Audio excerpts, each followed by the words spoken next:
नमस्कार साथियों, अभी राहुल गांधी जी आपको संबोधित करेंगे।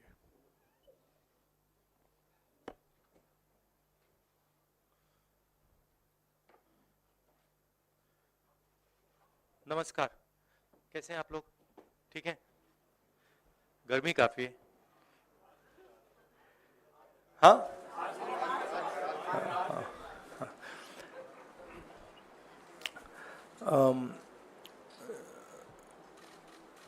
भारत छोड़ो न्याय यात्रा में मणिपुर से हम महाराष्ट्र गए और रास्ते में हजारों युवाओं ने कंप्लेन की थी कि हिंदुस्तान में नॉन स्टॉप पेपर लीक होते हैं। और आज आप सबको मालूम है कि NEET paper and UGC NET के जो पेपर्स हैं वो लीक हुए हैं और एक कैंसिल भी हुआ है। कहा जा रहा था कि नरेंद्र मोदी जी ने यूक्रेन की लड़ाई रोक दी थी।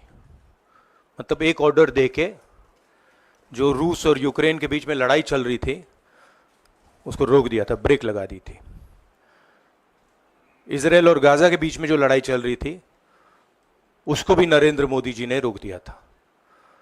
मगर किसी ना किसी कारण जो हिंदुस्तान में पेपर लीक हो रहे हैं उसको नरेंद्र मोदी रोक नहीं पा रहे हैं या रोकना नहीं चाहते हैं। नुकसान स्टूडेंट्स का होता है।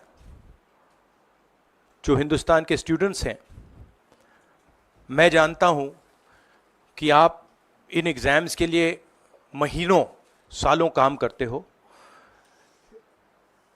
ये आपका फ्यूचर है और आपके फ्यूचर से खिलवाड़ किया जा रहा है। मध्य प्रदेश में व्यापम हुआ और अब उस व्यापम को नरेंद्र मोदी जी और उनकी सरकार पूरे देश में फैलाने का काम कर रही है। मैं इंस्टीट्यूशनल कैप्चर की बात करता हूं, मीडिया की बात करी, अलग अलग हिंदुस्तान के जो संस्थाएं हैं उनकी बात की। यही एजुकेशन इंस्टीट्यूशंस में हो रहा है। पेपर लीक का कारण है कि सारे के सारे वाइस चांसलर्स, एजुकेशन सिस्टम को बीजेपी के लोगों ने, उनके पेरेंट ऑर्गेनाइजेशन ने कैप्चर कर रखा है। जब तक ये कैप्चर रिवर्स नहीं किया जाएगा तब तक पेपर लीक चलता जाएगा। इस कैप्चर को फैसिलिटेट नरेंद्र मोदी जी ने किया है और ये एक एंटी नेशनल एक्टिविटी है क्योंकि ये देश का भविष्य है और इससे हिंदुस्तान के युवाओं को, स्टूडेंट्स को जबरदस्त चोट पड़ती है। इंक्वायरी चल रही है, एक को आपने कैंसिल कर दिया है, अब पता नहीं दूसरे को कैंसिल किया जाएगा या नहीं किया जाएगा, बट कोई ना कोई तो इसके लिए जिम्मेदार है और उनको एकदम पकड़ा जाना चाहिए और उन पे एक्शन लिया जाना चाहिए। आपके कोई सवाल हो? साथियों, मैं गुजारिश करूंगा सवाल आपके इसी विषय पर। हाँ प्लीज। हाँ, sorry. When I went on my Bharat Jodo Yatra, the second one, throughout the route, students were telling me that paper leaks are endemic in India. They study, they work hard, honest students suffer, and students who want to cheat benefit. And this was repeated again and again and again and again. Now we are seeing an expansion of the idea of Vyapam across the country. BJP states have had to deal with this. Uttar Pradesh has had to deal with this. Madhya Pradesh has been a center of this. Gujarat has been a center of this. And now they have expanded this idea to the rest of the country. This is extremely damaging to students. And it's happening because all our institutions have been captured. Our vice chancellors are placed not based on merit, but because they belong to a particular organization. And this organization and the BJP have penetrated our education system and destroyed it. What was done by Mr. Narendra Modi to the economy with demonetization has now been done to the education system. Youngsters, I want you to know that the reason this is happening and the reason you're suffering is because an independent, objective education system has been demolished, and it has been replaced by an education system that is captured by the BJP, captured by their parent organization. And until this capture is released, you are going to suffer.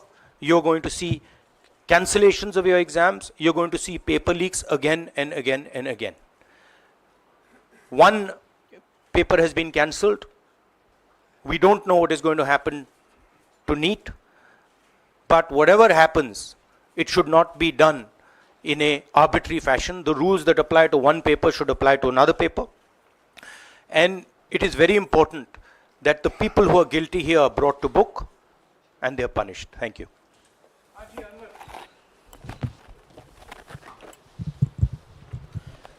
Sir, सोमवार से संसद का सत्र शुरू हो रहा है, तो क्या आप निजी तौर पर लोकसभा में इस विषय को उठाएंगे और आप यह मांग करेंगे कि प्रधानमंत्री मोदी खुद सदन में आकर जवाब दें इस विषय पर, क्योंकि ये छात्रों के भविष्य से जुड़ा विषय है? हाँ, बिल्कुल सिंपल क्वेश्चन. हाँ, उठाएंगे, पार्लियामेंट हाउस में उठाएंगे.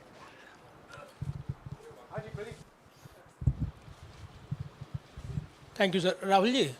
राहुल जी मैं इधर हूँ. सवाल ये है कि जो एजुकेशन सिस्टम इस वक्त है और जिस तरीके से जो पेपर लीक हुए, जिसका आरोप भी आपने लगाया और जो सामने भी आया है, रद्द भी हुआ है कल परीक्षा, लेकिन सबसे बड़ा सवाल ये है कि बदलाव क्या होने चाहिए, वो बदलाव जो इससे परीक्षा लीक रुके, वो क्या आपके पास फार्मूला? हमारे मैनिफेस्टो में हमने लिखा था, देखिए 2-3 चीज़ें हैं. सबसे पहले जो शिक्षा का सिस्टम है उसको एक संगठन ने कैप्चर कर रखा है. अपने लोगों को हर पोस्ट पे यही डालते हैं. वाइस चांसलर्स की लिस्ट निकाल लीजिए, पता लग जाएगा. तो इसको रिवर्स करना होगा. दूसरी बात, मैनिफेस्टो में हमने साफ कहा कि पेपर लीक होने के बाद कार्रवाई करना एक बात है, बहुत जरूरी है और स्ट्रिक्ट से स्ट्रिक्ट कार्रवाई होनी चाहिए. मगर हमने ये भी कहा था कि पेपर लीक होने से पहले जो सिस्टम्स हैं, जो यूनिवर्सिटी के एग्जाम्स के रूल्स हैं, सिस्टम्स हैं, इनको फिर से असेस करना पड़ेगा, इनको स्टडी कर कर रीडिजाइन करना पड़ेगा. ये दोनों काम हमने अपने मैनिफेस्टो में साफ लिखे हैं और विपक्ष दबाव डालकर ये 2 काम सरकार से करवाने की कोशिश करेगा.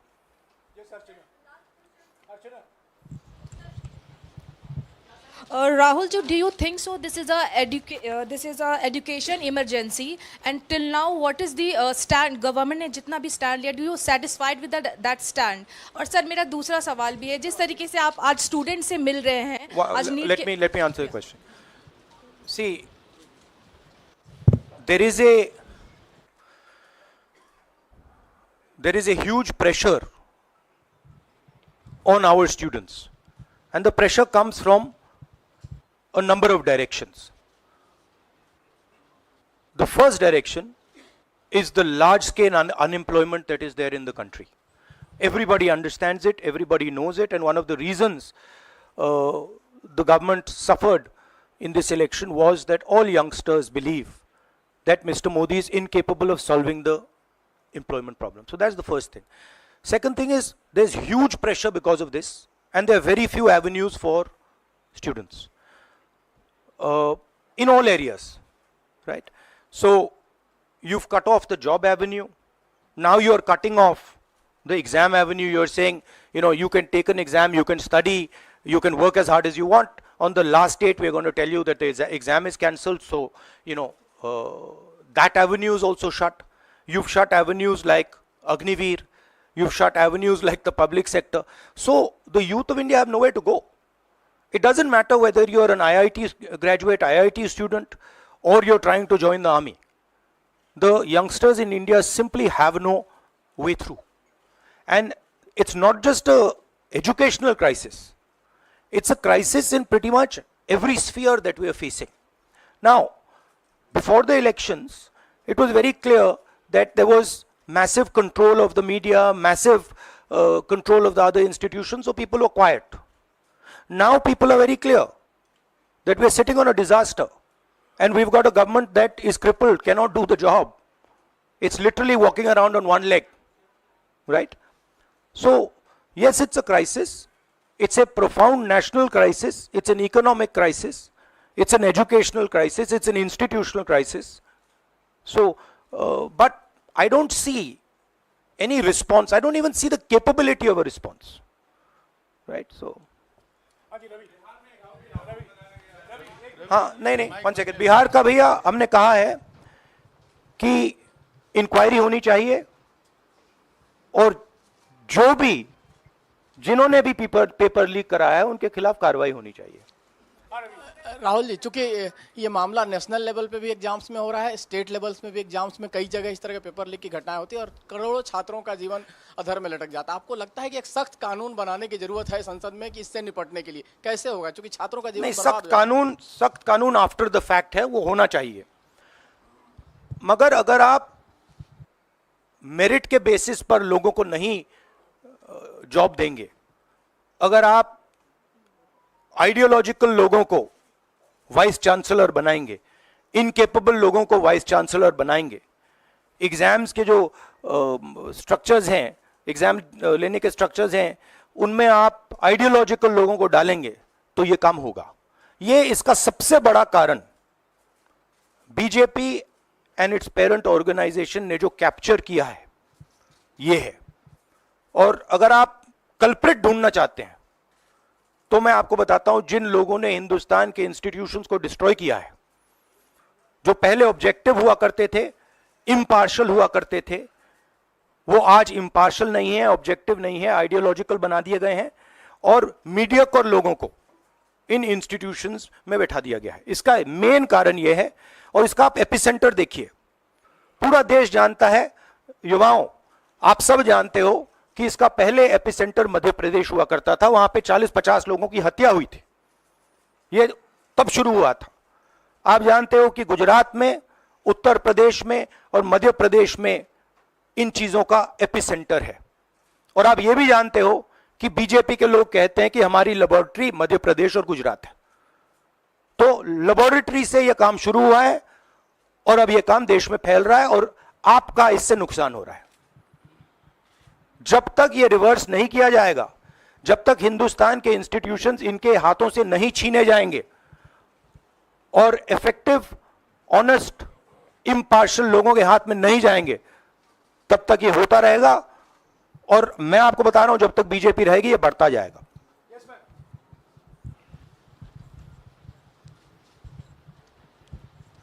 सर, एनटीए के अंदर सारे एग्ज़ाम्स आने लग गए हैं, नीट भी, नेट भी, और इवन कॉलेज एडमिशन्स भी उसी पे हो रहे हैं। तो आपको लग रहा है ट्रांसपेरेंसी कहीं ना कहीं वहीं ख़त्म हो जा रही है, क्योंकि वो एक एजेंसी जो है वही सारा कंडक्ट करा रही है। तो आपने पार्लियामेंट में इस मुद्दे को उठाने को सोचा है कि एनटीए को कहीं ख़त्म करने की ज़रूरत है या बदलाव करने की ज़रूरत है? नहीं, देखिए, अगर हिंदुस्तान में बहुत सारे ऑनेस्ट लोग हैं, बहुत सारे ऑब्जेक्टिव लोग हैं, अगर ऑब्जेक्टिव लोगों को, ऑनेस्ट लोगों को आप ये काम दोगे, पेपर लीक नहीं होगा। अगर आप मीडियोकर लोगों को राजनीतिक बेसिस पे, आइडियोलॉजिकल बेसिस पे चुन के करोगे तो ये काम होगा। और ये मैं कह रहा हूं, दोहराता जा रहा हूं कि हर हिंदुस्तान की हर संस्था को कैप्चर कर रखा है, लीगल सिस्टम को, ब्यूरोक्रेसी को, इंटेलिजेंस एजेंसीज को, इन्वेस्टिगेटिव एजेंसीज को, एजुकेशन सिस्टम को।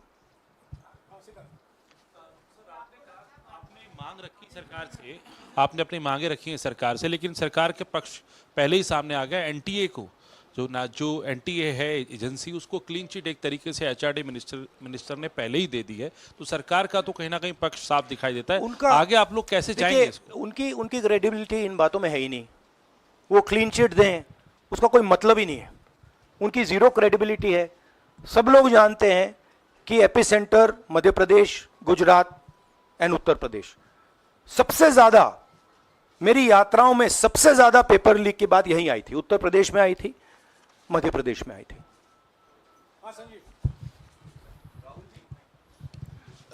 Rahul ji, NTA has conducted one test and which has been cancelled. The other is under doubt, you know, and the court is looking into it. Would you say that the agency like NTA is incapable of conducting such examinations, because two main examinations, and I you would- want it to be disbanded or something? No, I would say that if you let people who know how to run these things and you promote people based on merit, there are multiple ways in which you can do exams successfully. If on the other hand, you are constantly posting people who are mediocre, who do not have the skills to do these jobs, and you're posting them simply because they come from your same ideology, no system is going to work. You can change whatever system you want. If the people who are being put into that system are mediocre and being put in for the wrong reasons, it is never going to work. Sir, Last question. Sir, NEET, specifically on NEET examination, there is of course an investigation that is going on, but the scheduled counseling session is not been delayed. It is going to happen as per schedule. So do you think that this is a mere eyewash when it comes to the investigation, saying that investigation bhi ho rahi hai, but then they are not delaying the Look, session? they can eyewash whatever they want, but they are going to get such pressure from the opposition that they're going to think twice about whatever they're doing. Because we are not going to allow this type of activity to be done as far as our students are concerned. Our students sit there, they work, they spend months, they dream about these exams for years, they spend huge amount of money. So the opposition is simply not going to allow any of this eyewash that is taking place. We will make sure that we put so much pressure on them that this issue is resolved.